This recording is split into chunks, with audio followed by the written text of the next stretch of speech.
ರಾಮಮೂರ್ತಿ. ನಮಸ್ಕಾರ ರಾಮಮೂರ್ತಿ ಅವರೇ. ನಮಸ್ಕಾರ ಸರ್. ನಮಸ್ಕಾರ, ಹೇಳಿ ರಾಮಮೂರ್ತಿ ಅವರೇ. ಏನು ಅನ್ಸುತ್ತೆ ಇಂಥವ್ರನ್ನೆಲ್ಲ ನೋಡಿದಾಗ? ಇಂಥವರೆಲ್ಲ ನಮ್ಮ ಸಮಾಜದಲ್ಲಿದ್ದಾರೆ, ದೊಡ್ಡ ದೊಡ್ಡ ವ್ಯಕ್ತಿಗಳು ಅಂತ ನಾವು ಕರಿತೀವಿ ಇವ್ರನ್ನೆಲ್ಲ. ಹೌದು ಸರ್, ಎಲ್ಲ ದೊಡ್ಡ ವ್ಯಕ್ತಿ ಆದ್ಮೇಲೆ ಅವೆಲ್ಲ ಬರೋದು. ದೊಡ್ಡ ಮಾಮೂಲಿ ಆದವರು ಅವೆಲ್ಲ ಮಾಡಲ್ಲ. ಮಾಮೂಲಿ ಇಷ್ಟು ತೋರ್ಸೋದು ಇಲ್ಲ, ಅವ್ರನ್ನ ಅಲ್ಲಿ ಬಿಡೋದು ಇಲ್ಲ, ತೋರ್ಸೋಕ್ ಹೋಗೋದಿಲ್ಲ.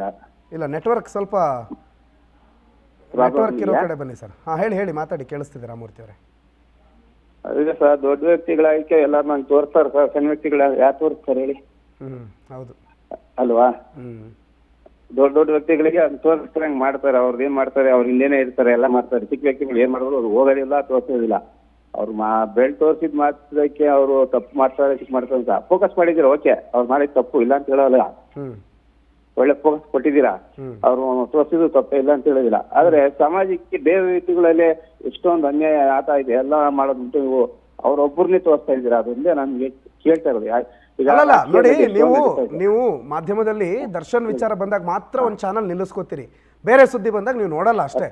ಪ್ರತಿನಿತ್ಯ ಕರ್ನಾಟಕದಲ್ಲಾಗುವ 600ಕ್ಕೂ ಹೆಚ್ಚು ಸುದ್ದಿಗಳನ್ನ ಪ್ರತಿನಿತ್ಯ ಎಲ್ಲ ಮಾಧ್ಯಮಗಳು ಕೂಡ ವರದಿ ಮಾಡ್ತವೆ. ನಿಮ್ಮ ಕಣ್ಣಿಗೆ ಕಾಣೋ ದರ್ಶನ್ ಮಾತ್ರ. 24 ಗಂಟೆ ದರ್ಶನ್ ಯಾಕೆ ತೋರಿಸ್ತೀರಿ? 24 ಗಂಟೆ ದರ್ಶನ್ ಬಿಟ್ಟರೆ ಬೇರೆ ಕತೆ ಇಲ್ವಾ? ಅಲ್ಲಿದಾಯಿತು ಇಲ್ಲಿದಾಯಿತು ಅದನ್ನು ತೋರಿಸಲ್ವಾ ಅನ್ನೋ ಪ್ರಶ್ನೆಗಳನ್ನು ಇಡ್ತೀರಿ. ಯಾಕೆ ಬೆಳಗಿಂದ ಇವತ್ತು ನೋಡಿರ್ಲಿಲ್ವಾ? ಕಳೆದ 2-3 ದಿನಗಳಿಂದ ಮಾಧ್ಯಮಗಳಲ್ಲಿ ಏನೇನು ಹೋಗ್ತಾ ಇದೆ ಅನ್ನೋದನ್ನು ನೀವು ನೋಡಿರ್ಲಿಲ್ವಾ? ದರ್ಶನ್ ಕೈನ ನಾವು ಫೋಕಸ್ ಮಾಡಿರೋದಲ್ಲ. ಒಬ್ಬ ವ್ಯಕ್ತಿ ಕೊಲೆ ಮಾಡಿ ಹೋದವನು ಈ ಬೆರಳೆತ್ತದೆ ಮತ್ತೇನೆತ್ತಕ್ಕಾಗ ಸರ್? ತಲೆ ಎತ್ತಕ್ಕಂತೂ ಆಗುತ್ತಾ? ಆಗಲ್ಲ ತಾನೆ. ತಲೆ ತಗ್ಗಿಸ್ಕೊಂಡೇ ಓಡಾಡಬೇಕೀಗ. ಸದ್ಯಕ್ಕೆ ಸುತ್ತಮುತ್ತ ಪೊಲೀಸರು ಮೊದಲು ಸೆಕ್ಯೂರಿಟಿಗೆ ಇರ್ತಿದ್ರು, ಈಗ ಕೈ ಹಿಡ್ಕೊಂಡು ಎಳ್ಕೊಂಡು ಓಡಾಡ್ತಿದ್ದಾರೆ. ಈ ಬೆರಳೆತ್ತೋದು ಬಿಟ್ಟು ಮತ್ತೇನು ಎತ್ತಕ್ಕೆ ಸಾಧ್ಯ ಅವನಿಗೆ? ಆ ವ್ಯಕ್ತಿಗೆ ಇದನ್ನ ಬಿಟ್ಟು ಮತ್ತೇನು ಎತ್ತಕ್ಕೆ ಸಾಧ್ಯ? ತಲೆ ಎತ್ತಕ್ಕಾಗತ್ತಾ? ತಲೆ ಅವನಲ್ಲ, ಇಡೀ ಕುಟುಂಬ, ಇಡೀ ಎಲ್ಲರೂ ತಲೆ ತಗ್ಗಿಸೋ ಕೆಲಸ ಮಾಡಿ ಒಳಗಡೆ ಹೋಗಿದ್ದಾನೆ. ತಲೆ ಅಂತೂ ಎತ್ತಕ್ಕಾಗೋದಿಲ್ಲ, ಏನೋ ಒಂದು 2 ಬೆರಳು ಎತ್ಕೊಂತಾನೆ, ಎತ್ಕೊಳ್ಳಿ ಬಿಡಿ.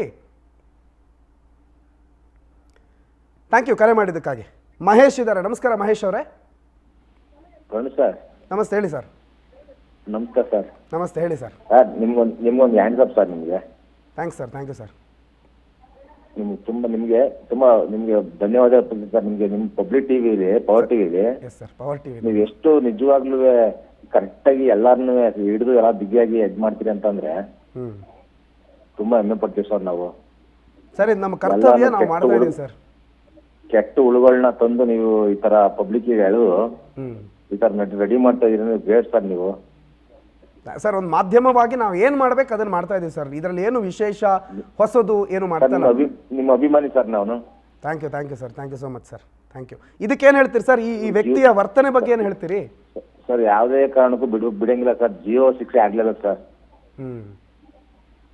ಯಾವುದೇ ಕಾರಣಕ್ಕೂ ಈ ತರ ವರ್ತನೆ ಮಾಡೋದನ್ನ ಬಿಟ್ರೆ ತಪ್ಪಾಗುತ್ತೆ ಸರ್. ಹೊರಗಡೆ ಜನಕ್ಕೆ ತುಂಬಾ ತೊಂದರೆ ಆಗುತ್ತೆ, ಪಬ್ಲಿಕ್ಗೆ ತೊಂದರೆ ಆಗುತ್ತೆ. ಬಟ್ ಇದು ಲ್ಯಾಂಡ್ ತೊಂದರೆ ಆಗುತ್ತೆ ಸರ್. ಏನಾರ ಅಕಸ್ಮಾತ್ ಏನಾರ ಹೊರಗಡೆ ಬತ್ತು ಅಂದ್ರೆ ಮಿತ್ತರೆಲ್ಲ ಕೊಲೆ ಮಾಡಿ ಸರಿಸೋಗಿ ಹೊರಗಡೆ ಬತ್ತ ಸರ್. ನಿಜ ನಿಜ ನಿಜ. ಕಾನೂನು ವ್ಯವಸ್ಥೆ ಮೇಲೆ ಒಂದು ನಂಬಿಕೆ ಹೋಗ್ಬಿಡುತ್ತೆ. ಎಲ್ಲರೂ ಕಾನೂನು ಅಂತಂದ್ರೆ ಕಾಲಡಿ ನೋಡೋ ರೀತಿನಲ್ಲಿ ಆಗತ್ತೆ ಇಂಥವ್ರನ್ನ ಬಿಟ್ರೆ. ಥ್ಯಾಂಕ್ ಯು ಮಹೇಶ್ ಅವರೇ ಕರೆ ಮಾಡಿದ್ದಕ್ಕಾಗಿ. ಮುಂದಿನ ಕಾಲರ್ ತಿಲಕ್ ಇದ್ದಾರೆ. ನಮಸ್ಕಾರ ತಿಲಕ್ ಅವರೇ. Sir, good evening sir. Power TV ಅವ್ರಿಗೆ ನಮಸ್ಕಾರ ಸರ್, ಹೇಳಿ ಸರ್. ಇಂಥವ್ರಿಗೆ ಏನ್ ಮಾಡ್ಬೇಕಂದ್ರೆ ಜೀವಾವಧಿ ಶಿಕ್ಷೆ ಮಾಡ್ಬಿಡ್ಬೇಕು. ಮನ್ಲಿ ಎಂಟಿಗೆ ಹೊಡಿತಾನೆ, ಇನ್ನೊಬ್ಳಿಗೋಸ್ಕರ ಇನ್ನೊಬ್ಬನ್ ಕೊಲೆ ಮಾಡ್ತಾನೆ. ಅವ್ರ ಅಭಿಮಾನಿಗಳು ಹುಚ್ಚಾಗ್ಬಿಟ್ರೆ ಇವನಿಂದ ಏನ್ ಮಾಡ್ಬೇಕು ಅಂತ ಗೊತ್ತಿಲ್ಲ ಸರ್ ಇಂಥವ್ರಿಗೆ. ಮಗನ್ ಮಾತಾಡ್ಸಲ್ಲ. ಏನಂತ ತಿಳ್ಕೊಂಡ್ರೆ ಅವ್ರು ಮಾಧ್ಯಮದ ಬಗ್ಗೆ ಎಲ್ಲಾ ಬೈತಾರೆ. ಮಾಧ್ಯಮ ಏನ್ರಿ ಮೀಡಿಯಾ ಅಂತ ಬೈತಾರೆ. ಮೀಡಿಯಾದವ್ರು ಇರೋಕೆ ಸರ್ ಪ್ರತಿಯೊಂದು ಗೊತ್ತಾಗತ್ತೆ ನಮ್ಗೆ. ಸರ್, ಒಂದು ವಿಷಯ ಏನ್ ಗೊತ್ತಾ ಸರ್? ಅನ್ನ ಹಾಕಿ ದುಡ್ಡು ಕೊಟ್ಟು ಸಿಗರೇಟ್ ಸೇದಕ್ಕೆ ದುಡ್ಡು ಕೊಟ್ಟ ಪತ್ನಿಯನ್ನೇ, ಸ್ವಂತ ಹೆಂಡತಿಯನ್ನೇ ಬಾಯಿಗೆ ಬಂದಂತ ಈ ವ್ಯಕ್ತಿಯಿಂದ ನಾವೇನ್ ಸಭ್ಯಸ್ತಿಕೆಯನ್ನು ಎಕ್ಸ್ಪೆಕ್ಟ್ ಮಾಡ್ತಿಲ್ಲ. ಅಥವಾ ಈತ ಹೊಗಳಿ ಅಥವಾ ಈತ ತೆಗಳಿ ಮಾಧ್ಯಮಗಳಿಗೆ ಏನೂ ಆಗಬೇಕಾಗಿಲ್ಲ. ಯಾಕಂದ್ರೆ ಇವ್ರು ಸ್ವಂತದವ್ರಿಗೆ ಹಿಂಗಿದ್ದಾಗ ನಾವೇನು ಇವ್ರ ಸಂಬಂಧಿಕರು ಅಲ್ಲ, ಇವರೇ ನಮ್ಮನ್ನೇನು ಭಾಳ ಚೆನ್ನಾಗಿ ನೋಡ್ಕೋತಾರೆ ಅಂತ ನಾವು ಎಕ್ಸ್ಪೆಕ್ಟ್ ಮಾಡ್ಬೇಕಾ? ಹೇಳಿ ತಿಲಕ್ ಅವರೇ. ಥ್ಯಾಂಕ್ ಯು ತಿಲಕ್ ಮಾತನಾಡಿದ್ದಕ್ಕೆ. ಲಲಿತಾ ಮುಂದಿನ ಕಾಲರ್ ರೆಡಿ ಇದ್ದಾರೆ. ಅಮ್ಮ ನಮಸ್ತೆ. ನಮಸ್ತೆ ಸರ್. ಹೇಳಿ ಅಮ್ಮ, ಏನ್ ಅನ್ಸುತ್ತೆ ಇಂಥವ್ರು ನೋಡಿದಾಗ? ಇಂಥವ್ರು ಯಾರಿಗೂ ಆದರ್ಶ ಇಲ್ಲ ಸರ್. ಇವ್ರು ಫಾಲೋ ಮಾಡೋದೆಲ್ಲ ವೇಸ್ಟೇ. ನಾನು ಹೇಳೋ ಪ್ರಕಾರ ಇಷ್ಟಾದ್ರೂ ಬುದ್ಧಿ ಕಲ್ತಿಲ್ಲದ್ರೆ ಇನ್ ಯಾವ ಕಾಲಕ್ಕೆ ಕಲಿಯೋದು ಇವ್ರು? ಇವ್ರು ಈ ಸೊಸೈಟಿಗೆ ಏನ್ ಆದರ್ಶ, ಏನ್ ತೋರಿಸಿದಾರೆ ಅಂತ ಅರ್ಥ ಆಗಿಲ್ಲ ಇನ್ನ. ನಿಜ ಸರ್, ಜೈಲಿಂದ ಬಿಡ್ಲೇಬಾರ್ದು ಇಂಥವ್ರನ್ನ. ಏನ್ ಮಾಡ್ತಾನಮ್ಮ, ಜೈಲಲ್ಲಿ ಬಿಡದಿದ್ರೆ ಹೆಂಡತಿ ದುಡ್ಡಿದೆ. ಮಕ್ಳಿಗೂ ಆದರ್ಶ ಇಲ್ಲ, ಅಪ್ಪ ಅಮ್ಮಂಗೆ ಇವ್ರನ್ನ ನೋಡ್ ಕಲಿಯಂತದ್ ಏನಿದೆ? ಸೊಸೈಟಿನ ಮನೇನ ಏನ್ ಕಲಿಯೋದಿದೆ? ಇವನ್ ನೋಡಿ ಕಲ್ತಿದ್ದೇನ್ ಗೊತ್ತಾ, ಇವನನ್ನ ನೋಡಿ ಕಲ್ತಿದ್ದೇನ್ ಗೊತ್ತಾ, ಕಳೆದ ವಾರ ಪಾಪ ಒಂದ್ ಹೆಣ್ಣನ ಮದುವೆ ಆದಂತ ಒಬ್ಬ ಇವನ್ ಅಭಿಮಾನಿ, ನಮ್ ಬಾಸ್ ಎರಡನೇ ಮದುವೆ ಆಗಿದ್ದಾನೆ, ನಾನು ಎರಡನೇ ಮದುವೆ ಆಗ್ತೀನಿ ಅಂತ ಆಗಿ ಆ ಮೊದಲನೇ ಹೆಣ್ಣು ಸುಸೈಡ್ ಮಾಡ್ಕೊಂಡು ಸತ್ತೋಯ್ತು ಪಾಪ. ಆ ಹೆಣ್ಣಿನ ಜೀವ ಕಳೆದಂತದ್ದಷ್ಟೇ. ಅದನ್ನ ಬಿಟ್ಟು ಇವರಿಂದ ಏನು ಮಾಡೋದು ಸಾಧ್ಯ ಇಂಥದ್ದೇ ಇಲ್ಲ. ಮಾಡೋದು ಇವರೆಲ್ಲ ಆದರ್ಶ, ಇವ್ರನ್ನ ಫಾಲೋ ಮಾಡೋರು ನಿಜವಾಗ್ಲೂ ಒಳ್ಳೇದ್ನ 4 ಜನ ಕೇಳಿ ತಿತ್ಕೋಬಹುದು. ಇದು ನೋಡಿ ಇವತ್ತು ನೋಡಿ ಎಂತದ್ದು ಅಷ್ಟೊಂದ ಹಂಗ. ಇಲ್ಲಮ್ಮ, ನಾವು ಇದಕ್ಕೆಲ್ಲ ತಲೆ ಕೆಡಿಸ್ಕೊಳ್ಳಲ್ಲ. ಯಾಕೆ ಗೊತ್ತಾ, ಆನೆ ಸೊಂಡಿಲ್ ಎತ್ತಿದ್ರೆ ಅದು ಆಶೀರ್ವಾದ, ನಾಯಿ ತಲೆ ಎತ್ತಿದ್ರೆ ಅದು ಅಪಶಕುನ ಅಷ್ಟೇ.